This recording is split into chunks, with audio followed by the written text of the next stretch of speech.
Well, today I go one-on-one with Mike Africa Jr. He is an author, and he's written an interesting new book called On a Move: Philadelphia's Notorious Bombing and a Native Son's Lifelong Battle for Justice. Now, this is the story of MOVE, the revolutionary Black civil liberties group that Philadelphia police bombed in 1985, killing 11 civilians.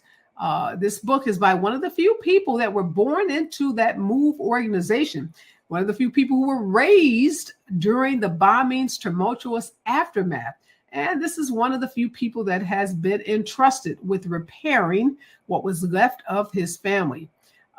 MOVE's lifestyle were threatening to city officials during this 1985 period. The bombing of MOVE's home shocked the nation and made international news. Now, as I said, 11 people were actually killed, including 5 children.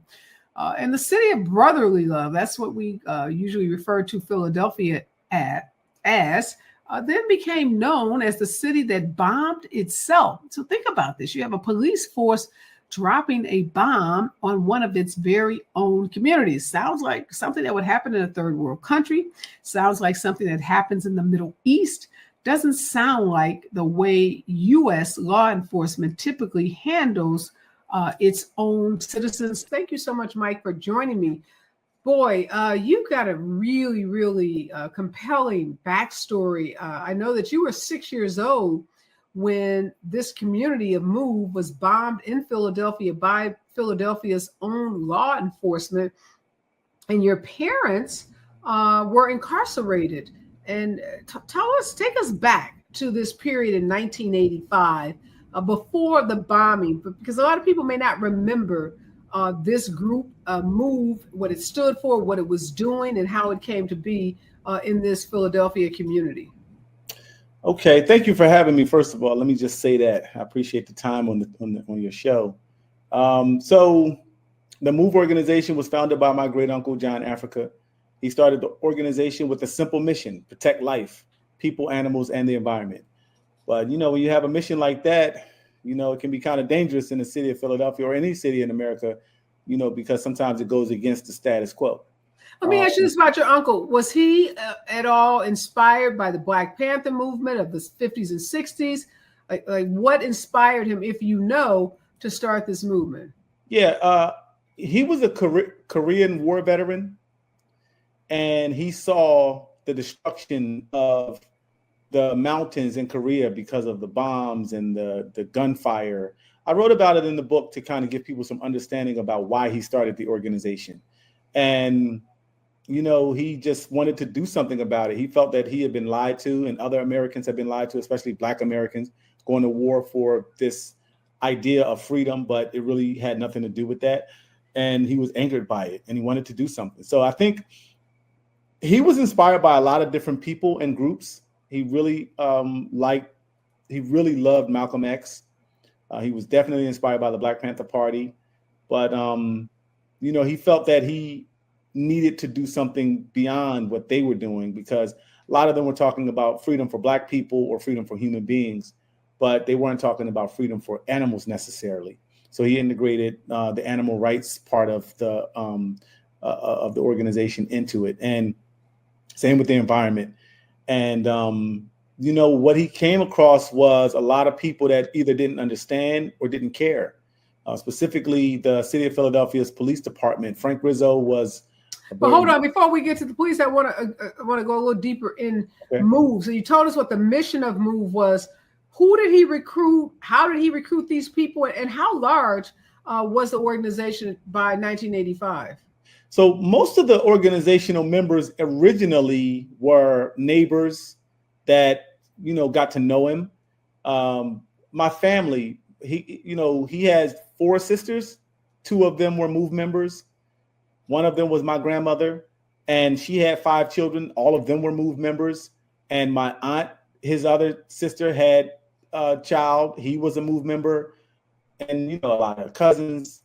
You know, half the organization was my blood family members. Okay. And so then, at its height, how many members total?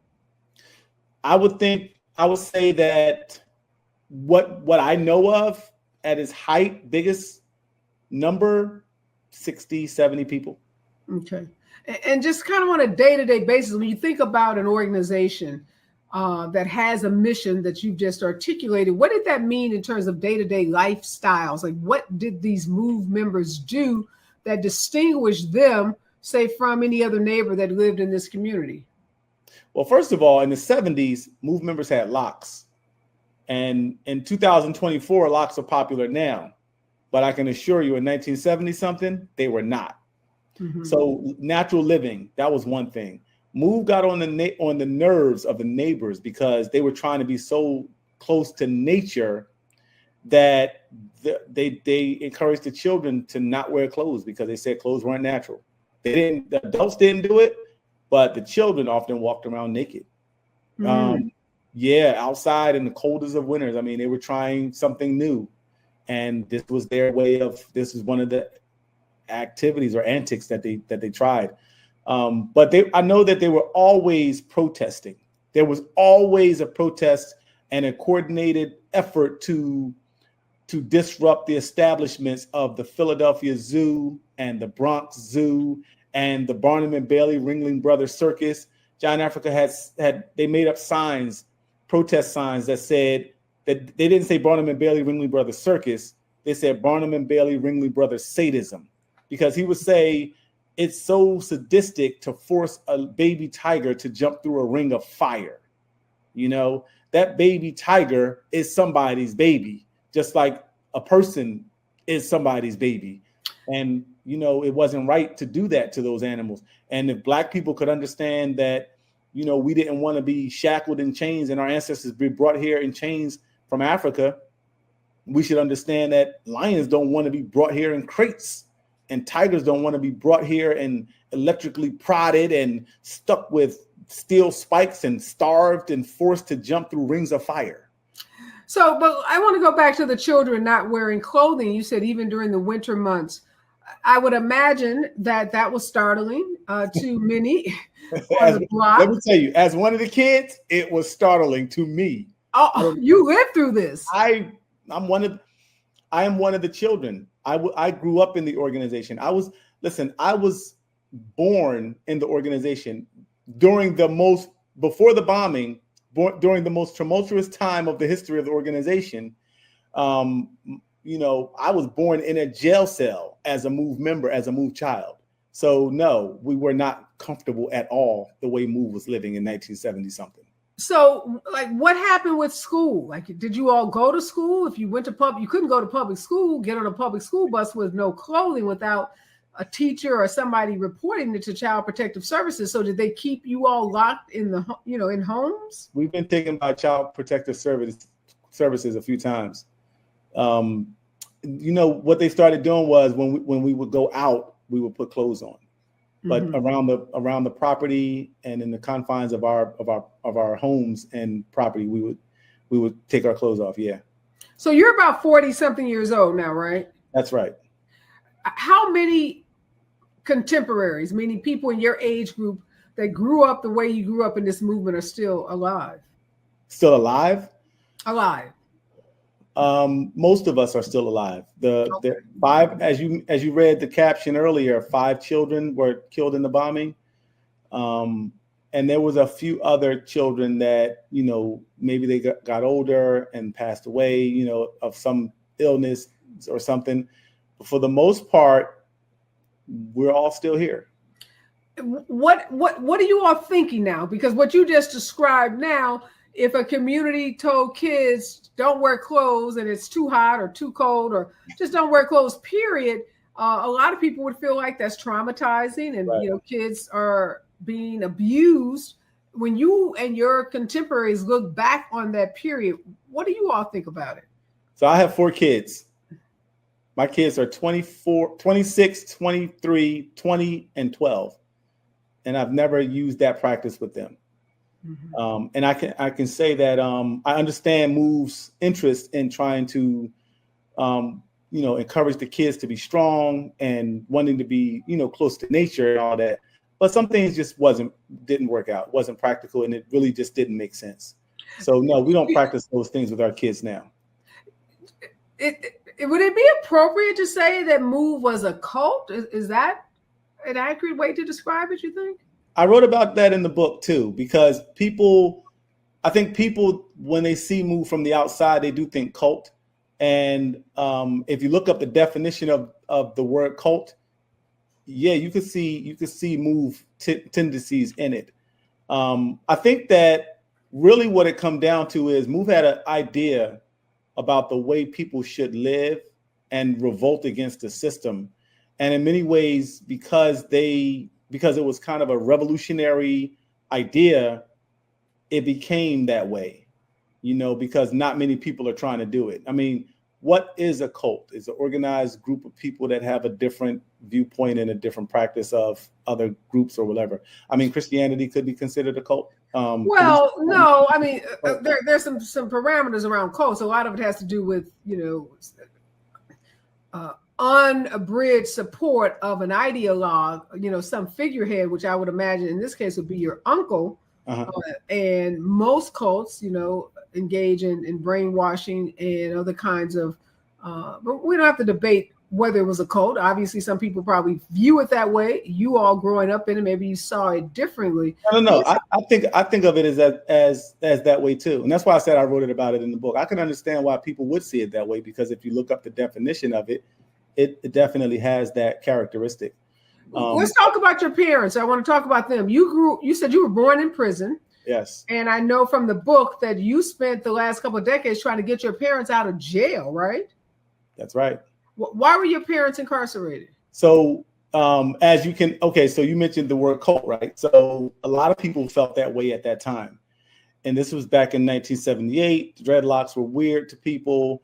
MOVE ate garlic. They didn't believe they bathed regularly, but they didn't believe in using soap or deodorant. So it was very strange.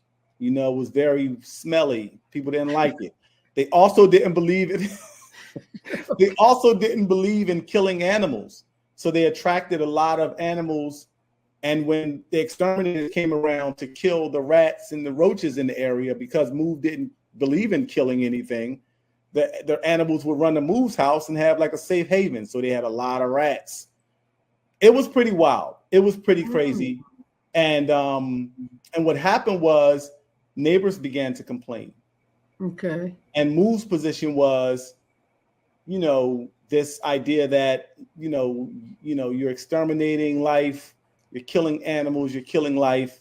And at some point, the system will do that to you, that you don't like them exterminating. The Jews complain about Hitler exterminating Jews. What makes the Jew more important than the rat? They had this whole idea in the way they would talk. So what happened? Let me ask you this: the women. So rats and roaches, and I mean, you've described a very unhealthy environment, one where disease and other kinds of things could run rampant. So were you all going to doctors? Were you getting boost shots, immunizations? Were you doing things to make sure you weren't being physically compromised by this lifestyle? No, MOVE had a saying where they would say, "We do what's necessary." So if people had to go to the hospital for something, they went. But it had to be like a kind of last resort. If somebody was sick, ain't nobody going to the hospital. If you break a leg, if you can mend it on your own, you might want to try that. But if you had to go to the hospital, people went. I can say this about MOVE. A lot of these things were before my time. What I can say in the period that I grew up in it, what we did regularly was exercise. We ate raw food. We didn't eat, as a MOVE child, we didn't eat any cooked food. So everything that, the sweet potatoes, the broccoli, the carrots, it was always raw. Mm-hmm. But the confrontation where my parents were taken to prison happened because the city of Philadelphia felt that MOVE was a nuisance in the neighborhood. They were always protesting. They were not afraid of law enforcement. They would fight the police if they felt like they had to. And, it led to a thing where the police said MOVE had housing code violations on the house. And they came to the house, and instead of like I guess their idea was that MOVE was a violent organization. So to issue the housing code violations, they came with hundreds of police officers. Mm-hmm. And, they began shooting tear gas in our house, water cannons from the fire department. They cut a hole in the floor of the first floor of the house and put a fire hose, a pressured water hose down on the people. My mother was pregnant with me inside of the house. Before the tear gas could force people out of the house, the police opened fire. And was this, from what I recall reading in the paper, this was not just one house. This was like several houses on a block, right? MOVE had two houses, two twin homes, one attached to the other. And there weren't 75 to 100 people living in those two homes, were there? No, there was at that. Well, a lot of people think that MOVE lived like in a community like the Branch Davidians, where there was 100 people in one house, and it wasn't like that. No, while the organization had dozens of members, people had their own houses, families. Didn't all live in this one street. Okay, so these were just two homes. Is this where your uncle lived? Because I know you said your parents lived here. Right. So it was two homes that was split up into apartments. So there were multiple families living in different units of the property. Mm-hmm. My parents were two of the people living there. So, Mike, you told us about some of the conditions in these homes because the MOVE members didn't believe in killing animals, including rodents and other kinds of animals that people don't typically like to have on their property. You also talked about some of the practices around kids being naked. But tell us what prompted the bombing that became an international news story in 1985 of the homes occupied by MOVE members. So when the police department attacked my family's home in 1978, during the shooting, a police officer was shot and killed, and of course they blamed the killing on my family. Now, why was there an attack in 78? Because the one that made international news was 85, correct? The bomb. That's right. So what happened? Take us back to 78. This was the one with the housing code violations. They said MOVE had housing code violations, so the house had to be evaded. Everybody had to leave.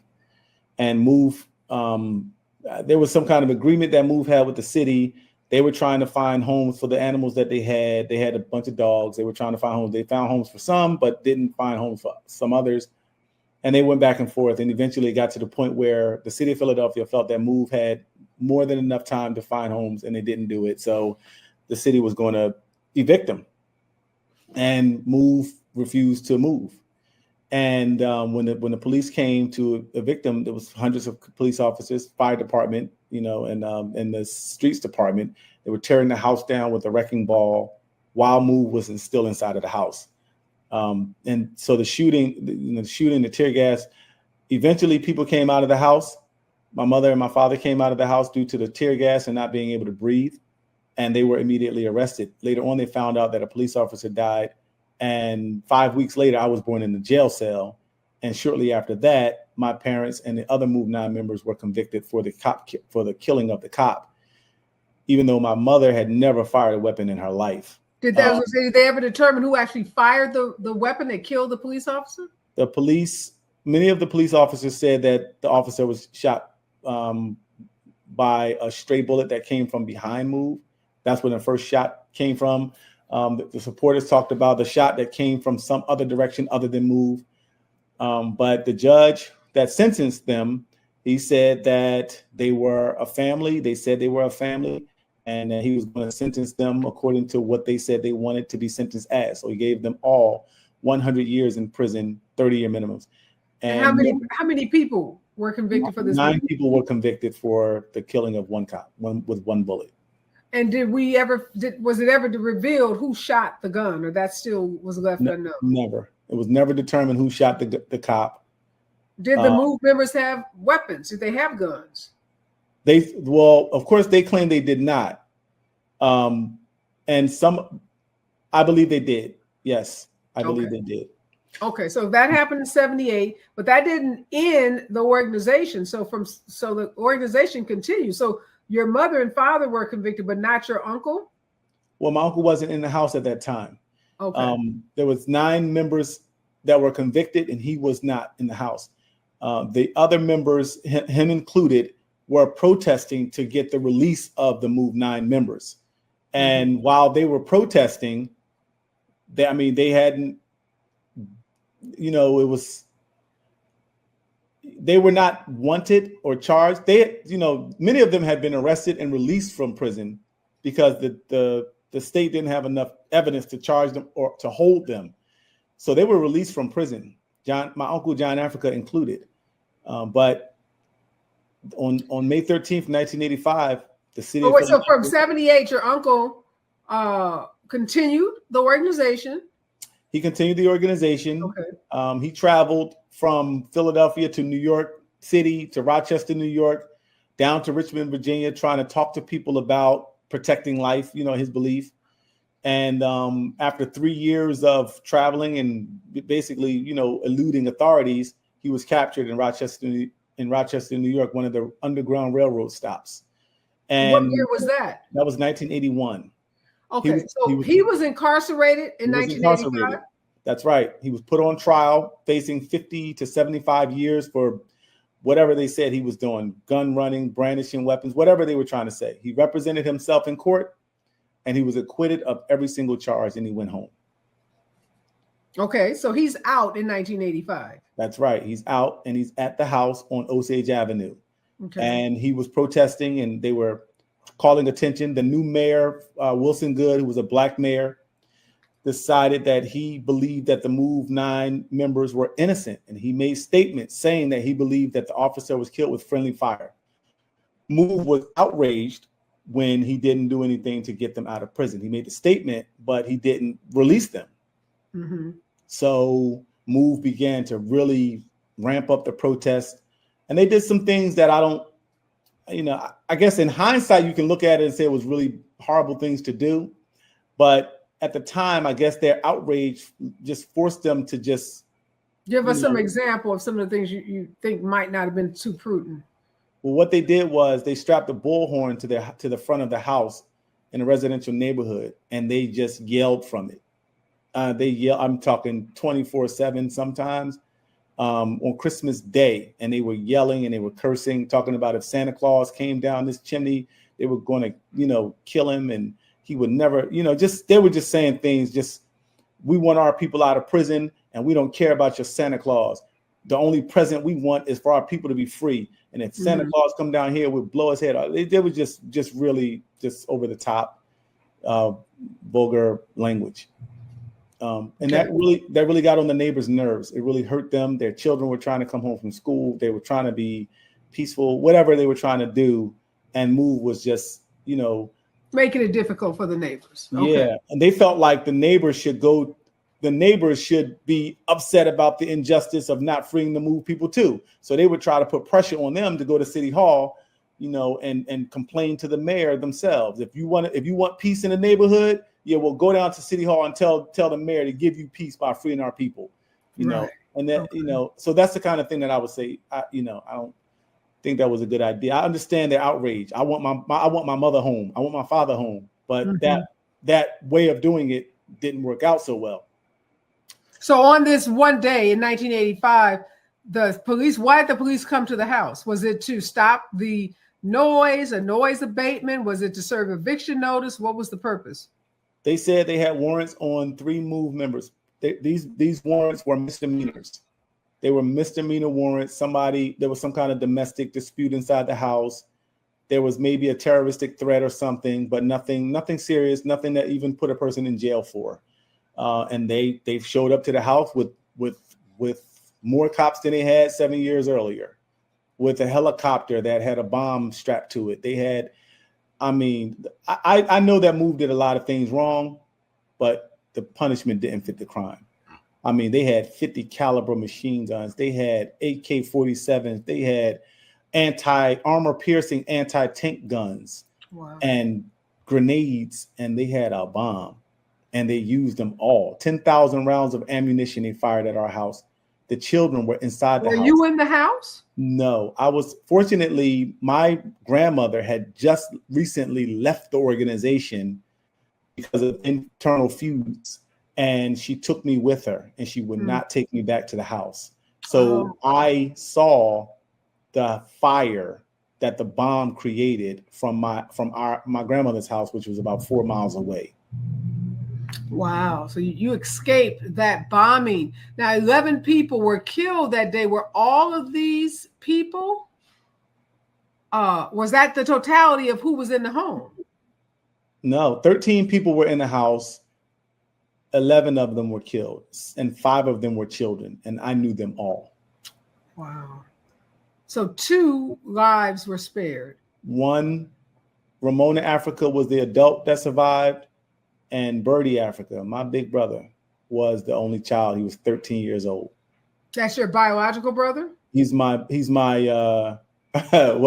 what they call it?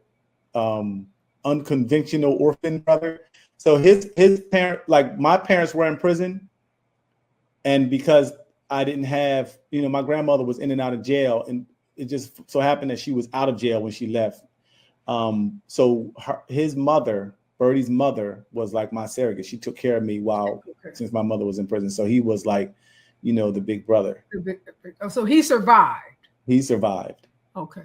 When we come forward, I want to talk about the survivors and your brother, what kind of trauma he experienced, what he's doing now, and what you did to get your parents free, because you were able to eventually get your parents out of jail after decades of being incarcerated.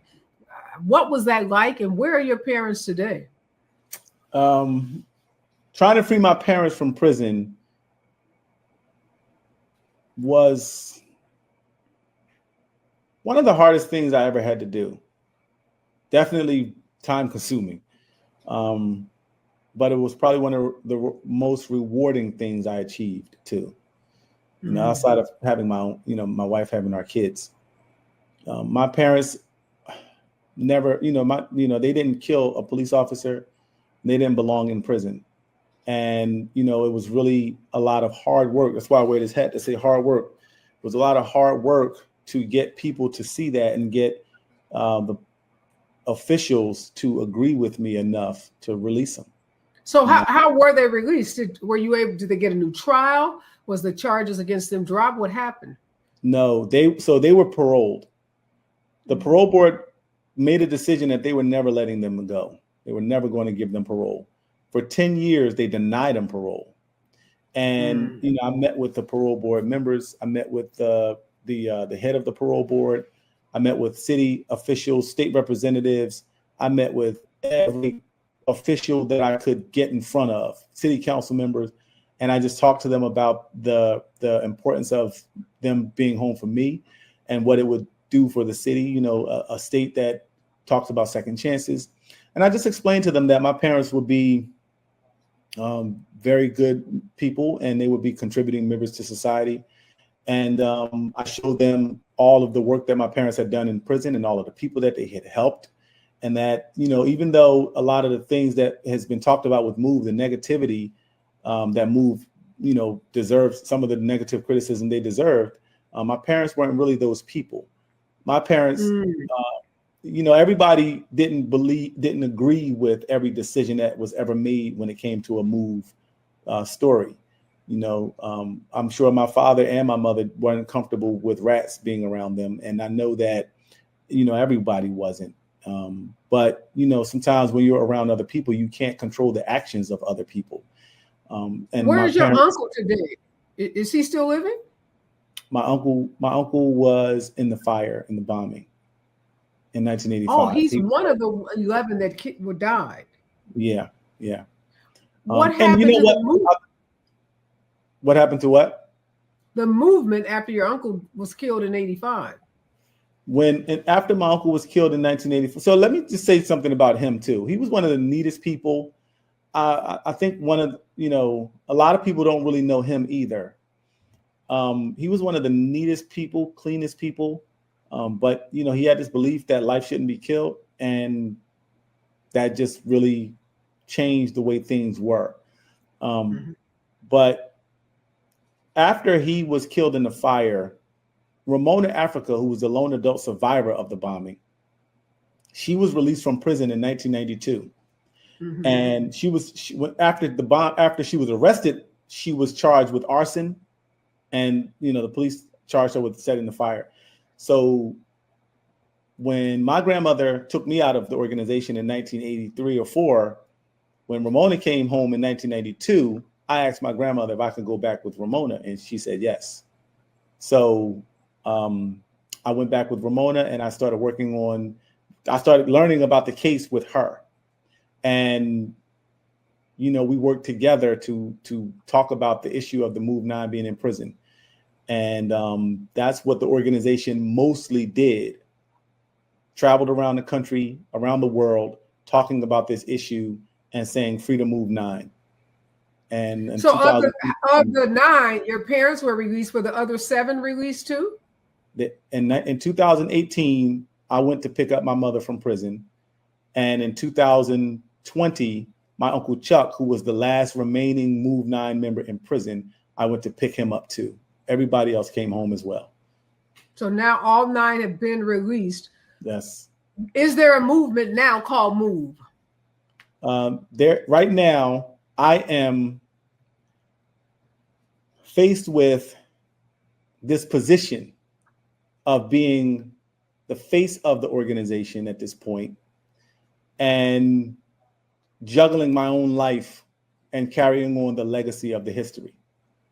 So 2025 will be 40 years since the bombing. And I'm working on a program called Move, Reimagined. There were a lot of things that Move didn't do right, but there were a lot of things that Move talked about that, if put in a different type of context or if placed differently, could have been very valuable for people, like eating healthy. Back in the day when Move was eating raw food, people looked at us like we were crazy. But today there are raw food restaurants. Then that became a whole movement. Whole movement. The dreadlocks that we wore in the 70s, everybody looked at us like we were from Mars. But now there's dreadlock shops, and you can get your hair done in dreadlocks. And so I think that there are a lot of valuable aspects of the organization that I think could be continued and done if done the right way, while actually discarding some of the things that were harmful to people. You do not have to yell and shout at people to get them to pay you some attention. And I would imagine, since you have 4 children, they're not going to be naked, and you're not going to allow rats and other. Yeah, no, we ain't doing that. No, we ain't doing that. Well, let me ask you this, Mike, before we run out of time. What do you hope to accomplish by writing this book? You've been so honest, and I really appreciate that. You're not coming in here with, rose-colored lenses saying everything Move did was right. You are acknowledging the mistakes that they made, but you're talking about the militarization of our police departments around this country, and particularly Philadelphia, and how that militarized force was used against a group of citizens that lived in this city. So I appreciate you for raising that issue, because we know police brutality is real. And we know even when citizens don't always follow the law, there is a level of punishment that we accept in our communities. And this is far from what any of that would look like. Incarcerate people, arrest them, prosecute them, but drop bombs on them, kill 5 children, just horrific conduct on the part of this police department. But what are you hoping to accomplish with this book? I hope to accomplish telling the story, and I hope that people can learn from it. We don't, it's just like what you said. Just because people are different, sometimes people get a little rowdy. The punishment really did not fit the crime. Any crime that Move could have committed, they did not deserve a bomb. They did not deserve to be trying to escape a burning building and be shot back into it. The children that were the children of the parents that were in prison, their bodies didn't deserve to be stolen after they were killed and used as research material by a Penn Museum. And so it's just horrible. And so, and myself, and for people that want to do activism work going forward, learn how to treat your citizens, learn how to treat your neighbors, learn how to treat your children. There was so much harm that we as the children of Move experienced at the hands of other Move members, just because they were trying to prove a point. And if you want to do a revolutionary act, you need to consider your children. What is the point of revolution if you're not going to be talking about making things better for your children and doing that in practice at the time of your revolution? So there's that's a powerful statement. And again, I appreciate your honesty of, being introspective about what MOVE did and the harm that they caused to children. Even if it wasn't intentional, it still was harm. And I just hope that there's some healing.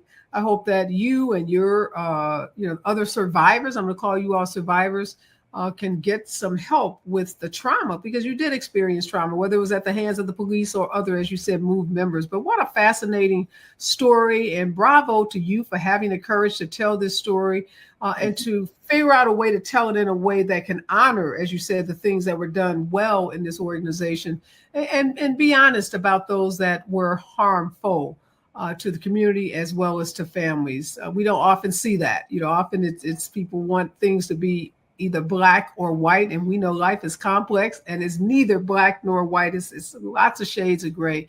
Again, thank you for joining me, Mike. Good luck with the book. Again, the book is called On a Move: Philadelphia's Notorious Bombing and a Native Son's Lifelong Battle for Justice.